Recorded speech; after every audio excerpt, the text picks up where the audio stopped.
You've reached my review for Piranha 3D. I will quickly drop the disclaimer that I saw it in 2D. These glasses sadly do not have a 3D function. It'd be nice if they did. I'm going to be very free with the spoilers today. I don't think this is a movie that you can really spoil.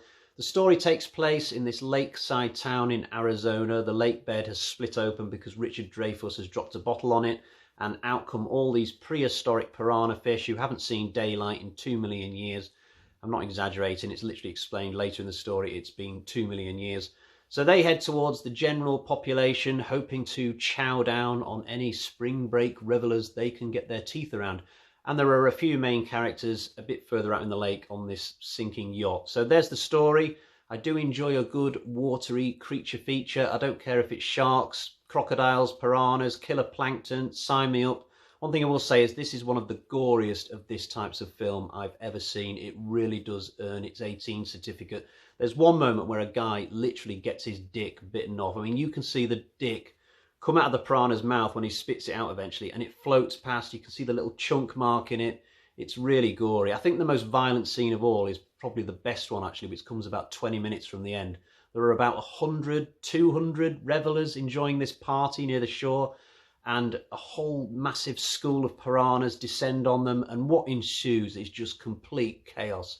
I mean, it's like the beginning of Saving Private Ryan in a horror film. I mean, people are getting limbs bitten off, people are getting pulled down through rubber rings. You can see people sort of gurgling, trying to stay with their heads above the water, like, and red is spreading all around them in the sea. People start panicking and killing each other. There's this one guy, a cameo by Eli Roth, I think, and he's just climbing out of the water, and this speedboat hits him and decapitates him. There's this other girl who gets cut in half when this cable flies off this yacht and comes round and gets her. Eventually, loads of people start climbing onto this like floating soundstage thing. You think, okay, we've had a few deaths now people are going to get out of the water and we'll move on. But so many try to get on this thing that it overbalances and topples, and loads of people just fall back into the water, and all the killings just start happening again. There were already still some people in the water left anyway. There's this one douchebag who grabs this speedboat that nobody's using, and he tries to get out of Dodge, but there's just too many people in the water. So he just ends up basically running them all over. You can hear him driving over their heads like thunk, thunk, thunk, like killing all these people, thinking, what are you doing? He hits one person and blood sprays and hits him on the chest.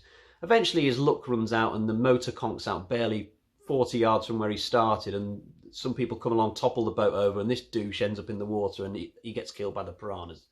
The whole scene, though, is such chaotic slaughter that, looking back, actually, I'm not sure how long it went on for. It could have been 2 minutes, it could have been 10. All I remember is being sat there like this. But it's not as if the scene is even scary. There's no characters with names involved in it. They're all red shirts, they're all randoms. But from a purely voyeuristic standpoint, I did really enjoy it. I don't know what that says about me. Oh, there is Elizabeth Shue's sheriff character sort of floating around on the sidelines telling people to get out of the water. It's good to see Elizabeth Shue in another film, actually. I'd not seen anything with her in before this since Back to the Future 3, about 20 years before, so it's good to see her. It's a good role that she's got here. It's one of the main roles, playing the sheriff. She's very good at it. This whole film, actually, is stacked with actors that you will have heard of. Ving Rhames is in it, playing a cop. He's in that really long scene I was just talking about, actually. He gets this propeller off the back of this boat at one point, turns it on and starts using it as a sort of makeshift chainsaw type weapon. He sticks it in the water and he's carving piranha by the dozen, and bits of piranha are flying off.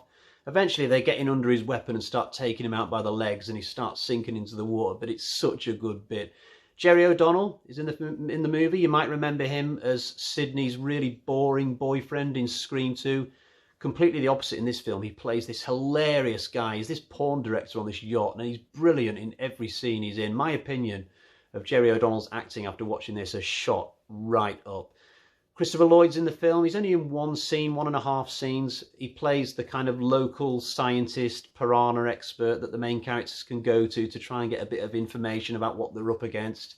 But he says all of his lines in such an excitable way. He says this one corny thing, which is something like, "The first cut draws blood, and the blood draws the pack." Something like that. But oh, he's so brilliant. I've already mentioned Eli Roth.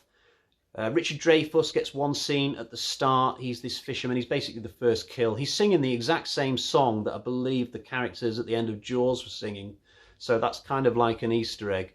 The younger characters were less impressive. I could have done without the two kids. And the sheriff's son, played by Steve McQueen, He's just the most annoying, dorky character. I mean, you can tell he's a good-looking lad, but he's such a nerd around these porn actresses that he just got on my nerves by the halfway point in the film.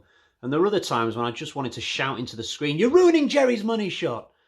And then towards the end, he somehow becomes this aquatic Han Solo type who can blow up boats and dive in and be a hero. I'm thinking, this is not the character you spent the last hour setting up. So he was definitely my biggest negative on the film, I would say. And looking at this movie overall, it is a bit shallow.